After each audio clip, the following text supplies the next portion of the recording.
वाकया मैं समझता हूं कि पहली दफा जब टोनी बिल्किन और डॉक्टर जयशंकर साहब इकट्ठे प्रेस कॉन्फ्रेंस कर रहे थे तो उन्होंने स्टेटमेंट दी थी कि America should not be the sole, is not the sole power anymore, वो सोल अब दूसरी भी पावर्स मौजूद है। मैं ये कहूंगा कि with this thing India is moving rapidly towards the status of a super power. अपने मसाइल का खुद हल निकालना, इंडिपेंडेंट हल निकालना, भारत की फॉरेन पॉलिसी, भारत की ट्रेड पॉलिसी, भारत की इकोनॉमी को सामने रख के फैसले करना, वाइज डिसीजंस लेना, that is what is happening. और मैं समझता हूं कि उस रीजन को और दूसरे लोगों को भी सीखना चाहिए, अफसोस के साथ, क्योंकि ultimately I am an American myself sitting here and watching the weaknesses of American foreign policy, और जिस तरीके से Putin and China is abusing their American weak foreign policy.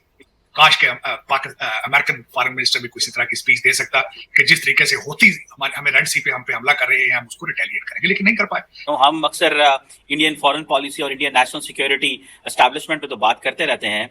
तार साहब, कल भारत के जो डिफेंस मिनिस्टर हैं राजनाथ सिंह साहब, जो कि बड़े क्लोज हैं प्राइम मिनिस्टर मोदी के, उन्होंने एक ऑफिशियल स्टेटमेंट जारी की, जो कि पहली दफा एक पॉलिटिकल लेवल पे स्टेटमेंट जारी की जबकि इंडिया की शिप्स के ऊपर जो हमले हुए थे। उन्होंने कहा कि हम जिन लोगों ने अटैक किया है उनको सी बेड तक, यानी कि समंदर की तहों तक उनको जाके पकड़ेंगे और ढूंढेंगे। तार साहब, अमूमन ये जो स्टाइल है ये एक अमेरिकन स्टाइल है, अमरीकी इस अंदाज से बात किया करते हैं, और ये जिस तरह वो बात कर रहे हैं कि हम समंदर की तहों तक जाएंगे, इट मीन्स कि वो बेसिकली नॉन स्टेट एक्टर की बात कर रहे हैं कि वो नॉन स्टेट एक्टर ही हो सकते हैं, लगता तो यही है। तार साहब, इसको अगर हम एनालाइज करें, how do you see this statement of Rajnath Singh साहब? क्या ये एक पॉलिटिकल स्टेटमेंट है? क्या ये इंडिया के अंदर इलेक्शंस आ रहे हैं उसके हवाले से है? क्या इंडिया और इंडिया ने उन्होंने ये भी कहा है कि India is the net security provider in the Indian ocean. So वो नेट सिक्योरिटी प्रोवाइडर भी है, इट मीन्स कि वो कंप्लीट सिक्योरिटी प्रोवाइड करेंगे। सो इट मीन्स कि इंडिया उन पे हमला भी करने जा रहा है। आप इसको कैसे देखते हैं? और इससे कई लोगों का ये भी इंप्रेशन है कि इंडिया के जो जैसे कहते हैं ना, फैल गया है, फुटप्रिंट्स भी फैलेंगे और उनका इन्फ्लुएंस भी फैलेगा। क्या ये इंडिया कर पाएगा? How do you see this statement जो राजनाथ सिंह साहब की है? सर चीमा साहब, ना सिर्फ राजनाथ साहब ने स्टेटमेंट दिया, बड़ी धुआंधार तकरीर उन्होंने की है, और उसके साथ ना सिर्फ स्ट्रॉन्ग वर्ड्स थे, उनके साथ इमोशंस मौजूद थे। मैंने उनकी स्पीच सुनी है, बड़ी उन्होंने हिंदी के अंदर स्पीच दी है, उसको मुझे तो डिफिकल्टी थी थोड़ी समझने में, बाद में ट्रांसलेशन उसकी मुझे पढ़ने का मौका मिला है। लेकिन इसको कहा जाएगा कि Bharat is flexing their muscles.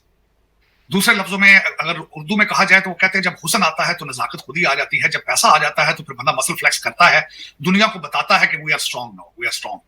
तो उसमें सिर्फ ये पहला वाकया नहीं है, इसमें यहाँ पे मैं ऐड करना चाहूंगा, पहला वाकया मैं समझता हूं कि पहली दफा जब टोनी बिल्किन और डॉक्टर जयशंकर साहब इकट्ठे प्रेस कॉन्फ्रेंस कर रहे थे तो उन्होंने स्टेटमेंट दी थी कि America should not be the sole, is not the sole power anymore, वो सोल अब दूसरी भी पावर्स मौजूद है। दूसरा, फिर उनका इंडिपेंडेंट डिसीजन ये था कि उन्होंने खुल के यूक्रेन की सपोर्ट नहीं की, उन्होंने बैलेंस किया रशिया के साथ। जो अमेरिका समझता था कि we India is in our pocket now, तो उसका वो उन्होंने जवाब दिया। फिर उसके बाद गाजा का खासकर उसके ऊपर भारत ने अपना स्टैंड अलग रखा उसमें। तीसरा, जब रेड सी के अंदर वाकया आया तो फिर उन्होंने वो 10 लोगों का जो एक अलायंस बना उसमें भी उसको ज्वाइन ना किया, बल्कि अपने वो INS कलकत्ता और INS कोची को भेजा यमन में। और यहाँ पे मैं ये भी बताना चाहूंगा कि यमन के अंदर मोर देन 20,000 भारतीय एक्सपर्ट्स वहां पे मौजूद हैं। आज जो वाकया आया है उसको साथ ना सिर्फ उन्होंने ये वाकया कहा है कि समुद्र की डेप्थ तक जाएंगे, बल्कि उन्होंने अपना तीसरा INS जो शिप है उसको भी, मोरंगो, जो उसको भी डिप्लॉयड कर दिया है इसी मकसद के लिए कि जो भारत की अपनी ट्रेड रूट्स हैं या जो शिप्स आ रहे हैं भारत की प्रोडक्ट्स लेकर, उनको वो प्रोटेक्ट कर सके। चीमा साहब, मैं इसमें कई आइटम ऐसे हैं जिनको मैं दाद दूंगा, इसी रेफरेंस के साथ आता है। देखें, कौमों की इकोनॉमियां की आजकल खास करके अगर देखा जाए तो गाजा जंग का और यूक्रेन जंग का सबसे ज्यादा दुनिया को थ्रेट क्या थी? फ्यूल और फूड। फ्यूल और फूड जब इसकी सप्लाई इंटरप्ट होती है तो मुल्कों की इकोनॉमियां जो है शेकअप हो जाती है। इस वक्त ना सिर्फ इन्हें अपने ट्रेड शिप्स का खदशा है, रशिया से तेल लेते रहे, लेकिन रशिया के बाद आपको पता होगा वेनेजुएला के साथ भी भारत ने अपना तेल लेने का मंसूबा बनाया आज। बल्कि इसी तरह की एक और खबर है, इस वक्त दुनिया में आगे, चीमा साहब, ट्रेड में सबसे ज्यादा इंपॉर्टेंट चीजें क्या है इस वक्त? अगर पेट्रोल के बाद गाड़ियां और आपके लैपटॉप और फोन है वो लिथियम के साथ चलते हैं। I was surprised to get up when आज की मैं पहली खबर जो उठ के देखी तो भारत जो है वो $20 मिलियन से अर्जेंटीना, चिली उनसे वो लिथियम अपनी जो है उसको सिक्योर करने के लिए, क्योंकि इस वक्त व्हाटएवर चिली और बोलिविया के अंदर इस वक्त Bharat is depending on the lithium from China. China की मोनोपोली है, उस मोनोपोली को तोड़ना चाहते हैं। मकसद उसका यह था कि आज जो भारत के डिफेंस मिनिस्टर ने ये स्टेटमेंट दी है, उसके पीछे सबसे बड़ा ऑब्जेक्टिव ये है कि भारत के जो ट्रेड रूट्स आ रहे हैं, जो शिपिंग जो प्रोडक्ट्स आ रहे हैं, उनमें इंटरप्शन ना हो, ताकि भारत की इकोनॉमी स्ट्रांग रहे। मैं इस पे आफरीन है इन सारी चीजों पे। वजह यह है कि दुनिया का किसी मुल्क including America is not able to protect their trade routes, shipping trade routes. मैं यहाँ पे मुझे दुख है आज, काश कि मैं जिस मुल्क में बैठा हूं, यहाँ के डिफेंस मिनिस्टर साहब अपनी स्पीच के इन्होंने प्रेस कॉन्फ्रेंस की, मैं उसका हवाला देना चाहूंगा। तो किसी ने क्वेश्चन किया था कि आप रेड सी के अंदर होती आप पर हमला कर रहे हैं, 40-40 मिसाइल आपके शिप्स पे मार रहे हैं, आप उसका जवाब क्यों नहीं देते, रिटेलिएट क्यों नहीं करते? उन्होंने कहा था कि हम नहीं चाहते कि ईरान इसके अंदर जंप करके आ जाए या फिर ये जंग एक्सपैंड कर जाए। ये और सिर्फ ये हमारा प्रॉब्लम नहीं है, वहां पे तो दूसरे शिपों के ऊपर भी मार रहे हैं, तो वो तो सारी the entire world has to respond to it. A weak statement, एक super power, sole super power का जो डिफेंस मिनिस्टर होता है, उसकी स्टेटमेंट इस तरह की नहीं होती। बल्कि मेरे ख्याल में जो इंडियन डिफेंस मिनिस्टर की आज जो स्पीच थी, जो उनका स्टेटमेंट थी, that is equal to a super power. मैं ये कहूंगा कि with this thing that India is moving rapidly towards the status of a superpower, कि अपने मिसाइल का खुद हल निकालना, इंडिपेंडेंट हल निकालना, भारत की फॉरेन पॉलिसी, भारत की ट्रेड पॉलिसी, भारत की इकोनॉमी को सामने रख के फैसले करना, वाइज डिसीजंस लेना, that is what is happening. और मैं समझता हूं कि उस रीजन को और दूसरे लोगों को भी सीखना चाहिए, अफसोस के साथ, क्योंकि ultimately I am an American my self and sitting here and watching the weaknesses of American foreign policy, और जिस तरीके से Putin and China is abusing their American weak foreign policy, काश के अमेरिकन फॉरेन मिनिस्टर भी किसी तरह की स्पीच दे सकता कि जिस तरीके से होती हमें रेड सी पे हम पे हमला कर रहे हैं, हम उसको रिटेलिएट करेंगे, लेकिन नहीं कर पाए। और जिस तरह उन्होंने 3 शिप जो है ऑलरेडी रेड सी में डिप्लॉयड कर दिए हैं यमन में, और यमन के साथ मैंने आपको बताया मोर देन 20,000 इंडियन भारतीय एक्सपर्ट्स हैं वहां पे, they have a wonderful relationship with them. और मैं समझता हूं कि जिस तरह उनकी स्टेटमेंट है और 3 शिप डिप्लॉय किए हैं, they are in much better position than anybody, any other country in the region. मेरे ख्याल डॉक्टर साहब, आपको लगता है कि इंडियन स्ट्राइक कर सकते हैं, इंडियन जो नेवी है? देखिए, ये क्वेश्चन जो है, आपने स्ट्राइक करना, फायर करना इज एन इम्पोर्टेंट थिंग। गो के इसमें कोई शक नहीं है कि इंटरनेशनल वाटर्स के अंदर जो नेवीज हैं दुनिया की, वो उनका काम यही होता है, पायरेसी के against and all that, protect करना। लेकिन ये एक ऐसा ग्रुप है जिसके पास लॉन्ग रेंज मिसाइल्स हैं, जो इजराइल तक मिसाइल करने की बात कर रहा है। इसके लिए करेज चाहिए, बिकॉज इंडिया अपने फुटप्रिंट से, आपको लगता है कि नरेंद्र मोदी की गवर्नमेंट, जस्ट एक सप्लीमेंट्री क्वेश्चन कर रहा हूँ, एक तो आपने किया, जस्ट आपको लगता है कि नरेंद्र मोदी इलेक्शन ईयर इस तरह का रिस्क ले सकते हैं, आगे से रिस्पांस में होती, फिर अगर इंडियन शिप्स पे अटैक करें तो it will be something which will lead India को जो है वो एक और डायरेक्शन में ले जाएगी। आप इसको किस एंगल से देखें? मेरी जो जब मैं देखता हूँ इंडियन फॉरेन पॉलिसी और जो टीम है under the umbrella of doctor Jaishankar, मेरे ख्याल में वहां तक नौबत नहीं आएगी, डिप्लोमेसी काम करेगी। इस वक्त आप चीमा साहब अगर देखें, इस वक्त कौन सा दुनिया का ऐसा मुल्क है जहां पे इंडियन डायस्पोरा आज बिजनेस पे उनका कंट्रोल नहीं है? अब मैं जिस तरह नाइजीरिया, अफ्रीका में देख लें, आप देख लें उनका भारतीय डायस्पोरा का इन्फ्लुएंस देख लें आप। तो इस वक्त जिस तरीके से भारत जो है, they have spread, they have played their cards, मेरे ख्याल में वहां तक नौबत नहीं आएगी। Diplomatically they will come to the situation. हाँ, इस स्टेटमेंट से भारत को इलेक्शन में इस वक्त अगर देखा जाए तो मोदी साहब की पॉपुलैरिटी जो है इज टचिंग द रूफ। आज मैं यहाँ पे ये भी मेंशन करना चाहूंगा कि आज मोदी साहब उनके यूट्यूब चैनल के ऊपर 20 मिलियन फॉलोअर्स हो चुके हैं, the highest subscribed leader in the world. तो जब ये सिचुएशन हो तो उसमें इलेक्शन भी आपकी जेब में होता है। और जिस तरीके से उन्होंने पिछले 2 साल से एक ऑलमोस्ट इंटरनेशनल कैंपेन चला रखी है मोदी साहब ने, चाहे वो G20 हो, चाहे वो दूसरा बीजिंग हो, जिस तरह शंघाई उनकी कुछ भी, तो दे हैव आप कहते हैं नेशनल मूवमेंट, मेरे ख्याल में तो मोदी साहब ने इंटरनेशनल मूवमेंट चलाई है, जिसमें उनका कद काट जिस तरह देख रहे हैं कि दूसरे मुल्कों के और इटालियन प्राइम मिनिस्टर हैं, सेल्फियां ले रहे हैं उनके साथ। और मैं समझता हूं कि इस पे नौबत इतनी नहीं आएगी कि इनको अटैक करना पड़ेगा, डिप्लोमेसी विल वर्क। हाँ, लेकिन उन्होंने एक जो पंच दिखाया है कि if you do it next time we have sources resources to react, मेरे ख्याल। बिल्कुल ठीक। डॉक्टर साहब, मूविंग ऑन, मैं बात करना चाहता हूँ, डॉक्टर जयशंकर रशिया में है। डॉक्टर साहब, 5-6 दिन का ट्रिप है, ये बड़ा एक अनयूजुअल ट्रिप है, particularly coming from an Indian minister for external affairs. क्या देखते हैं? और जो वर्डिंग इस्तेमाल की है डॉक्टर जयशंकर ने, उन्होंने कहा जी कि हमारा ये एक एक्स्ट्राऑर्डिनरी रिलेशनशिप है, और ये जो हमारा रिलेशनशिप है इसकी, जिसे कहते हैं ना कि हिस्ट्री को निकाल लें, पॉलिटिकली हम एक दूसरे को सपोर्ट करते रहे हैं। इंडियन पॉलिटिकल कम्युनिटी से भी उन्होंने इंडियन कम्युनिटी से भी वहां पर उन्होंने खिताब किया, और जो वर्ड उन्होंने बोले, उन्होंने कहा एक्सेप्शनल स्टेडीनेस और रिलेशनशिप ऑफ ग्रेट सेंटिमेंट। ये वर्ड्स थे डॉक्टर जयशंकर के ये हमारा एक एक्सेप्शनल रिलेशनशिप है और इसमें बड़े जज्बात हैं। ऐसे लफ्ज इंडिया अमेरिका के लिए इस्तेमाल नहीं करता था साहब। आप ने डॉक्टर जयशंकर को कॉन्टिन्यूसली सुना है। How do you see this? America को दिखाने गए हैं, करने गए हैं कि ठीक है आप हमें जो है वो ये हाल ही में जो वाकयात हुए हैं, रशिया के साथ हमारे वैसे ही ताल्लुकात हैं जैसे हैं, हम इनको छोड़ नहीं रहे। This is a messaging which they are giving to US. आपने बिल्कुल सही आइडेंटिफाई किया है। जिस तरीके से हमारे मिलिट्री हेड जो है आसिम मुनीर साहब यहाँ काफी दिन गुजार कर गए हैं, एक तो उसके जवाब में वो गए हैं वहां पे, उन्होंने कहा कि if you are looking for option we are looking for option as well, if you have other choices we have other choices as well. तो एक तो उसका टिट फॉर टैट उन्होंने किया, और दूसरा जो सर्द मोड़ी पिछले दिनों में दिखाई गई है कनाडा और अमेरिका की तरफ से, जिसका मैं समझता हूं कि it's nothing to do with the Khalistan movement, is to do with many other things. Chinese growth, Chinese grip, Indian diaspora का influence all over the world, ये सारी चीजों पे इस वक्त ना सिर्फ अमेरिका, पूरा वेस्ट जो है परेशान है इस वक्त कि what is happening, what is taking place. देखें, जब भी नया कहते हैं ना when the new kid is on the block होता है, तो दूसरे जो बच्चे सारे परेशान हो जाते हैं कि यार ये नवा बंदा आ गया उन्हें। अब this is what is exactly happening. Rapid speed, उनकी इकोनॉमी की ग्रोथ, जिस तरह मैंने कहा था चाइना स्लो, भारत ग्रोथ। अब देखिए आज जो चाइना की तरफ से उनके आई है स्टेटमेंट कि Bharat will become graveyard for the big companies. This is what they are, China is going afterwards. और चाइना खासकर अपना जिस तरीके से उनका लिथियम के ऊपर ऑलमोस्ट मोनोपोली है, India already has started looking for alternates. जिस तरह मैंने आपको बताया कि अर्जेंटीना, बोलिविया और चिली के अंदर जाके वो अपने, और ऑस्ट्रेलिया में पहले ही उनके कॉन्ट्रैक्ट्स हैं एक्सक्लूसिव भारत के।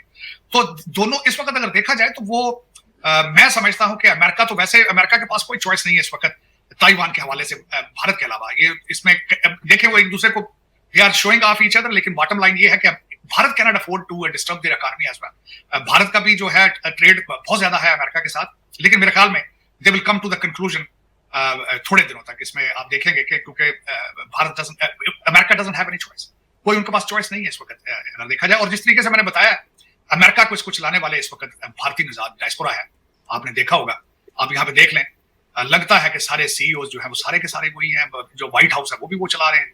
और क्या करेंगे, थोड़ा इधर उधर आंखें शांखें दिखाएंगे, बैठ जाएंगे, उसके बाद क्या करें? इनके पास चॉइस होता। चिमा साहब एक और बात बता, खालिस्तान के हवाले से अगर इनके पास इतना चॉइस होता तो पॉलिटिकल स्टेटमेंट देते। इन्होंने डरते इन्होंने पॉलिटिकल स्टेटमेंट नहीं दी अमेरिका ने। इन्होंने एक जुडिशियल स्टेप उठाया था जो जिसको मैं समझता हूं कि लोअर लेवल का था काम, बल्कि इन्होंने आंखें दिखानी है तो इन्होंने ट्रूडो को कहा कि तुम आंखें दिखा लो। उसके जरिए इन्होंने थोड़ा परेशान करने की कोशिश की है भारत को, लेकिन उन्होंने उस पर डबल पंच मारा था, डबल जैब किया था, जो उन्होंने उनके सारी की सारी एम्बेसी खाली करा दी।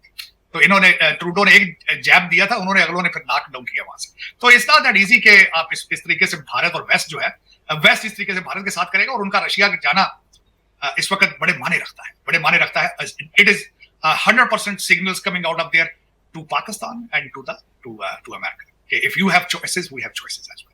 तो उसमें उनका ये दौरा बिल्कुल आपने सही कहा है। एक तो इलेक्शन के हवाले से ये दोनों चीजें हमने जो दोनों खबरें जिन पे बात की है, defence minister of India statement towards the trade routes, और उसके बाद जयशंकर, इसके साथ इनके ना सिर्फ फॉरेन पॉलिसी रिलेटेड है, इकोनॉमी रिलेटेड है, इलेक्शन रिलेटेड है, ये दोनों चीजें। बिल्कुल सही कह रहे हैं डॉक्टर साहब। और एक और भी मुझे थोड़ा सा खतरा भी है इसका कि रशिया जो है वो अगले साल ब्रिक्स की होस्ट कर रहा है, और पाकिस्तान ने ब्रिक्स की मेंबरशिप के लिए अप्लाई किया हुआ है। इंडिया ने इससे पहले पाकिस्तान को रोका है, आपको याद होगा। और मुझे याद है कि एक हमारे फॉरेन ऑफिस की स्टेटमेंट भी इस हवाले से आई थी। तो मुझे तो लग रहा है कि ये जितनी जफियां डॉक्टर जयशंकर पा रहे हैं लेवरॉफ को, रशियन फॉरेन मिनिस्टर को, ये बेच के ही ना कह जाए कि पाकिस्तान नहीं आने देना ब्रिक्स में, तो इट विल बी अनदर, क्योंकि पाकिस्तान जी जी मतलब उसमें तो एक साल एक बहुत बड़ा पीरियड होता है, नंबर वन। दूसरी चीज मैं ये कहता हूं कि सर्कमस्टांसेस चेंज हो रहे हैं ऑलमोस्ट डेली बेसिस पे। देखिए उसमें अगर हमारे दो चीजें बताऊंगा इस वक्त, अगर अलायंस अमेरिका के खिलाफ है तो दो मुल्कों का, दो सुपर पावर्स का अलायंस है, रशिया एंड चाइना, दोनों का अलायंस एक दूसरे के साथ चल रहे हैं। अगर पाकिस्तान आके चाइना को छोड़ के डायरेक्ट अमेरिकन कैंप में जिस तरह आने की कोशिश कर रहा है या जो कुछ हो रहा है यहाँ पे, आपका क्या ख्याल है, उससे रशिया को रिजर्वेशन नहीं होंगी? चाइना का आपने सीपैक बंद कर दिया है, चाइना को रिजर्वेशंस नहीं होंगी इन सर्कमस्टांसेस में। और भारत अगर जाके मॉस्को बैठ के उनको कहता है कि आपने अंडर दीज सर्कमस्टांसेस आपने ब्रिक्स में पाकिस्तान को नहीं लाके आना, तो रशिया के पास कौन से चॉइसेस होंगे? जब आप while you are sitting in Washington DC, आप बिल्कुल दर हकीकत देखें चिमा साहब, मैंने अगले दिन भी शायद आपके सेगमेंट में कहा था, हमारे कंफ्यूजन बहुत ज्यादा है। हमारे बहुत ज्यादा कंफ्यूजन है। हमें अभी तक सबसे बड़ी तो बात है यही नहीं पता कि हमारे लिए सदारती निजाम ठीक है या पार्लियामेंट्री सिस्टम ठीक है। हमें अभी तक यही नहीं पता कि हम इस्लामिक कंट्री है कि हम सेकुलर कंट्री हैं। 18वीं तरमीम का हमने क्या करना है, हम चाइना के साथ चलना पसंद करेंगे या अमेरिका के साथ चलना पसंद करेंगे। हमें कुछ नहीं पता सिवाय डॉलर और पाउंड के। हमें जो डॉलर दिखाता है हम उधर चले जाते हैं। आप इसके अलावा इस पर डिबेट की जा सकती है और मैं बड़े वसूख के साथ ये चीजें कह रहा हूं। तो देखिए आजकल आपको दो चार चीजें हैं। आईएमएफ के पीछे आप क्यों फिरते हैं? आईएमएफ आपको पैसे ज्यादा नहीं देता, पैसे थोड़े से देता है, लेकिन आपको जो भाईजान सऊदी अरेबिया यूएई वाले वो कहते हैं आईएमएफ की सर्टिफिकेशन लाओगे तो फिर पैसे देंगे। असल में आपकी नजर उन पे होती है। आईएमएफ तो वो आपको सर्टिफाई करते हैं, आपको वो एक ना स्टिकर देते हैं कि ਤੁਹਾਡੀ ਗੱਡੀ ਦੇ स्टिकर लाता है, हूं तुसी जिथों मर्जी खरात मान लो जाके। That's what your relationship with the IMF. वरना आईएमएफ तो आपको पता ही इनके पास अपने खुद आप इतने पैसे नहीं रहे। लेकिन चिमा साहब दुख के साथ मैं जब आपने पाकिस्तान की मैं इस हवाले से बात कर रहा हूं, अभी तक किसी जी शऊर इंसान जो इलेक्शन लड़ रहे हैं नहीं लड़ रहे हैं, जो भी फ्रॉड पाकिस्तान में कर रहे हैं, किसी के मुंह से गलती से भी नहीं निकला कि हमने एक्सपोर्ट क्या करना है पाकिस्तान। गलती से उनसे मुंह से नहीं निकला कि यूथ को किस तरह एजुकेट करना है। गलती से उनके मुंह से नहीं निकल रहा कि पाकिस्तान का मुस्तकबिल क्या है। इस वक्त लोग कैरी ऑन के साथ पाकिस्तान आते हैं, जो सब सामान भी नहीं बुक कराते, उनको पता होता है ना, कोई पता नहीं किस वक्त जाना है। कैरी ऑन के साथ आते हैं, वायरें होती हैं डॉलरों की, वो भी यहां से जो डॉलर वो तो पाकिस्तान पहुंचते नहीं, कैरी ऑन के साथ जाते हैं, कैरी ऑन के साथ लंदन आ जाते हैं। मैंने कल एक ट्वीट किया था बड़ा इंटरेस्टिंग, बड़ा सोच समझ के, क्योंकि कायदे आजम साहब की कल बर्थडे थी। मैंने कहा था कायदे आजम साहब I am so sorry about it कि आपने पाकिस्तान बनाया है, तो ये लोग जिनके लिए आपने पाकिस्तान बनाया ये तो अभी ब्रिटिश कॉलोनी है, इनका कैपिटल तो आज भी लंदन है, ये तो आज भी पाउंड के लिए काम कर रहे हैं, ये तो आजाद हुए ही नहीं है, ये ज़हनी तौर पे गुलाम है। इसका क्या करेंगे आप इस पे डिबेट कर लेंगे आपका कैपिटल इस्लामाबाद है या लंदन है? आप तो लंदन से ऑपरेट होते हैं सारे। आपके देखे ना, ये आपकी ये मुस्लिम लीग का अभी जो हमारे नए वज़ीर आज़म साहब है, सारी डीलें लंदन, और दूसरा चीखता है जेल में लंदन प्लान क्यों इस्लामाबाद प्लान क्यों नहीं कहता वो? क्योंकि प्लान बने लंदन में। शहबाज शरीफ साहब का मुझे याद है जब उनका टेन्योर खत्म हुआ, रात को फ्लाई करके वापस चले गए लंदन, बच्चे सबके वहां बैठे। अमीरुल मोमिनीन जो जेल में उसके बच्चे भी वही हैं, ये इनके सब तोते पोते जो सारे नवाज शरीफ के से भी वही हैं। तो ये एक कायदे आजम साहब, आप सारे के सारे कंफ्यूज और नर्वस हैं, आपको बिल्कुल नहीं पता कि क्या होना है। हमारी डायरेक्शन इलेक्शन, मैं अगले दिन में इलेक्शन हो तब भी फर्क नहीं पड़ेगा, इलेक्शन ना हो तब भी कोई फर्क नहीं, बिल्कुल कोई फर्क नहीं पड़ेगा। लुट मार आपका बिल्कुल चल रही, बिल्कुल खुली।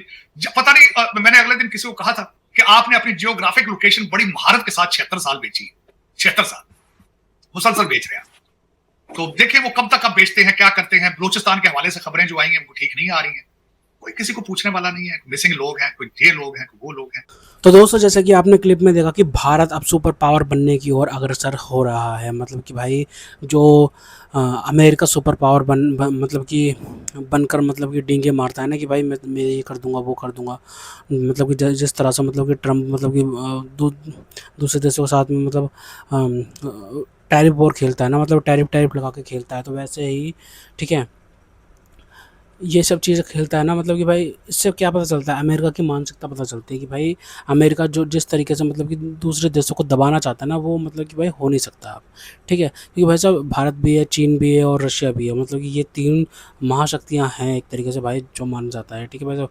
अमेरिका के बाद में ये 3 ही महाशक्तियाँ हैं जिनको माना जाता है भाई, ठीक है। और ये अगर ये ट्रोकिया बन गया, मतलब कि ट्रोकिया बनने की मतलब कि भाई साहब रशिया की मुहिम है कि भाई ट्रोकिया बनाया जाए जो कि एंटी वेस्ट अलायंस हो।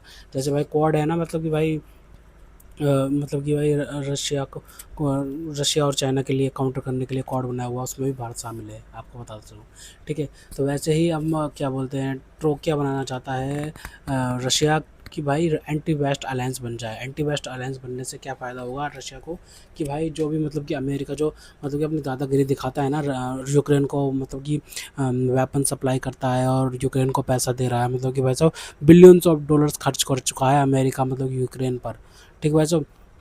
और यूक्रेन की बेइज्जती, यूक्रेन के मतलब कि राष्ट्रपति की बेइज्जती तो भाई साहब ट्रंप ने कर ही दिया भाई साहब, ठीक है। ट्रंप मतलब कि पैसा तो भाई साहब बाइडन एडमिनिस्ट्रेशन ने दिया था, लेकिन भाई साहब उसका साथ भी भाई साहब ट्रंप ने खूब दिया था। और भाई साहब उसके बाद में भाई साहब ट्रंप ने बहुत पैसा दिया यूक्रेन को, और भाई यूक्रेन को बहुत ज़्यादा हथियार सप्लाई कर गए थे, ठीक है। जिसकी वजह से अभी तक भाई साहब वो सर्वाइवल मोड में है, मतलब वो सर्वाइव कर रहा है भाई साहब रशिया को। लेकिन भाई साहब रशिया के पास पता है भाई साहब बहुत बड़ी सेना है और बहुत मतलब कि आधुनिक हथियार है, मतलब रशिया चाहे तो भाई साहब अच्छे तरीके से इन्वेड कर सकता है। लेकिन भाई साहब उसका मतलब कि लगता नहीं है कि इतना मतलब कि इतना भी आसान नहीं था भाई साहब। ये बात तो सच है कि भाई साहब रशिया के लिए, लेकिन भाई रशिया मतलब अभी पूरी तरीके से आया ही नहीं है।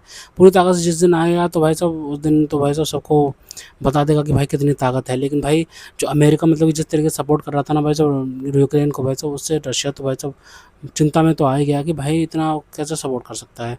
ठीक है भाई साहब, वो तो भाई यूक्रेन तो ये तो अच्छा बात है कि भाई यूक्रेन नाटो का सदस्य नहीं है। नाटो का सदस्य होता तो पता नहीं कि वर्ल्ड वॉर वो 4 भी शुरू हो सकती थी भाई, वर्ल्ड वॉर 3 शुरू हो सकती थी भाई, समझ रहे हो। तो भाई 2 बार वर्ल्ड वॉर हुई है, वर्ल्ड वॉर 3 मतलब कि भाई साहब किसी ने देखी नहीं है। ठीक है, और भाई ये चीज़ें नहीं होनी चाहिए भाई साहब इंसानियत का मतलब कि भाई इंसानियत के लिए भाई साहब ये अच्छी बात है कि भाई साहब ऐसी वॉर हम बड़ी बड़ी स्तर की वॉर अब नहीं होती हैं, ये बात एकदम अच्छी बात है। लेकिन भाई जो पिछले टाइम पे जो जितनी वॉर हुई थी भाई साहब, जितनी मतलब कि नुकसान पहुंचाया गया था भाई अर्थव्यवस्थाओं को, तो भाई वो चीज़ें नहीं हो रही हैं। लेकिन भाई अलायंस तो बन रहे हैं भाई साहब, भारत के अलायंस बन रहे हैं भाई साहब। ठीक है, अमेरिका के साथ भी अलायंस है भारत का, साफ बात तो ये है। ठीक है वैसे, लेकिन भाई जो अमेरिका जो मनमानी करता है ना, मतलब कि अपने फैसलों को थोपता है किसी और के देशों के ऊपर, वो चीज़ें नहीं हो सकती भाई, क्योंकि भाई वो चीज़ जो करना ना भाई जो अमेरिका के बस की बात भी नहीं रही है। अमेरिका ने अपनी जो क्या बोलते हैं, अपनी जो क्रेडिबिलिटी थी ना वो खोता जा रहा है अमेरिका। अमेरिका ना धीरे धीरे करके खोता जा रहा है अपनी क्रेडिबिलिटी को, क्योंकि भाई अमेरिका ना मतलब कि भाई डिक्टेट करना चाहता है हर किसी को। मतलब कि वो सोचता है कि मेरे पास खूब सारा पैसा है और भाई साहब हथियार है, सबसे पावरफुल हूँ, मेरी इंडस्ट्री है तगड़ी है भाई साहब, हॉलीवुड है, ये है वो है। तो भाई उस वजह से अमेरिका सोचता है कि भाई साहब मैं डिक्टेट करूँ, लेकिन डिक्टेट नहीं कर सकते भाई इस तरीके से। मतलब किसी और कंट्री की तुम बेइज्जती कर सकते हो। अभी तो मतलब कि जॉर्जिया मेलोनी की बेइज्जती कर दी, बताओ। इटली के प्रधानमंत्री हैं ट्रंप ने कि भाई मेरे से सैलरी लेना चाह रही थी। ठीक है, यूके के प्रधानमंत्री की बेइज्जती कर दी तुम यार, उनको कह के कि तुम हमें मतलब कि मदद नहीं कर रहे हो स्टेट ऑफ हॉर्मस में, यूके ने मना कर दिया हम नहीं करेंगे। फ्रांस की तो पता ही है 36 का आंकड़ा है अमेरिका का। ठीक है भाई साहब, कनाडा को वैसे नाराज़ कर दिया, कनाडा को बोला कि भाई साहब हमारा स्टेट बन जाओ, अमेरिका का स्टेट बन जाओ। तो भाई वो कनाडा को नाराज़ कर दिया, ग्रीनलैंड को, ग्रीनलैंड जो है डेनमार्क की टेरिटरी है उसको नाराज़ कर दिया। तो भाई नाटो अलायंस को तो भाई सब बोल रखा है कि भाई साहब ये सो कोल्ड नाटो अलायंस है। ये ट्रम्प कितनी बार बोल चुका है कि ये सो कोल्ड नाटो अलायंस है भाई साहब। अमेरिका अमेरिका देता है सबसे ज़्यादा पैसा तो नाटो अलायंस को, नाटो की, और इनकी मदद करने के लिए तो अमेरिका आता है भाई साहब, लेकिन ये अमेरिका की मदद करने के लिए नहीं आते। लेकिन भाई साहब अमेरिका की बात ये गलत है। ठीक है, जब अमेरिका पे अटैक हुआ था फिर 26/11 हुआ था, तो भाई उस समय पे क्या बोलते हैं जब, ठीक है, जब ये 9/11 हुआ था आई थिंक, है ना, 9/11 हुआ था, तब भाई क्या बोलते हैं, तब ये आए थे ना, तब इन्होंने मदद करी थी, नाटो देशों ने अपनी फोर्सेस भेजी थी ना अफगानिस्तान में। तो भाई ये नहीं कह सकते कि भाई साहब, और वैसे भी नाटो जो है भाई साहब वो क्या बोलते हैं डिफेंसिव वे में है, डिफेंसिव में मतलब किसी को दूसरे मतलब कि जो नाटो अलायंस को बचाने के लिए है, सारे देश इकट्ठे हो जाएंगे। लेकिन भाई ये कोई ऑफेंसिव वे में नहीं है कि भाई तुम मतलब कि अमेरिका का मन कर रहा है तो मत हथियार उठाया और उस पर हमला कर दिया, उसके बाद नाटो अलायंस से पीछे पीछे आ गया, ऐसा कुछ भी नहीं है भाई। ठीक है भाई, जो अमेरिका ये सोच रहा है ना कि भाई साहब सुपर पावर में हूँ अब बना रहूँगा, लेकिन भाई साहब वो ज़्यादा दिन तक नहीं बना रहेगा भाई। भारत इस रेस में सबसे आगे दौड़ रहा है सुपर पावर की भाई साहब। ठीक है, भारत मतलब कि सिक्योरिटी प्रोवाइड कर रहा है, मतलब कि जहाँ भी कोई भी फंसता है ना तो उनकी सिक्योरिटी देता है बाहर भारत। शिप में मतलब कि भाई साहब जो सी ओशन में भाई साहब, इंडियन ओशन से लेके भाई साहब मतलब जितने भी ओशन उठा लो भाई साहब, भारत मतलब कि सबसे पहले मदद करने के लिए पहुँचाता है। और किसी भी देश में आपदा वगैरह आती है तो भाई भारत सिक्योरिटी प्रोवाइड करता है उनको, भारत उनको मतलब कि राहत सामग्रियाँ प्रोवाइड करता है। तो खैर, तो दोस्तों अगर आपको हमारी वीडियो पसंद आए तो कम से कम पर जो सर की जगह चैनल को सब्सक्राइब करके हमारा मनोरंजन जरूर बढ़ाएगा, ताकि हम आपके लिए ऐसी मनोरंजन वीडियोस बनाते रहें। तो आज मिलते हैं आपसे अगले वीडियो में, तब तक ले जय हिंद।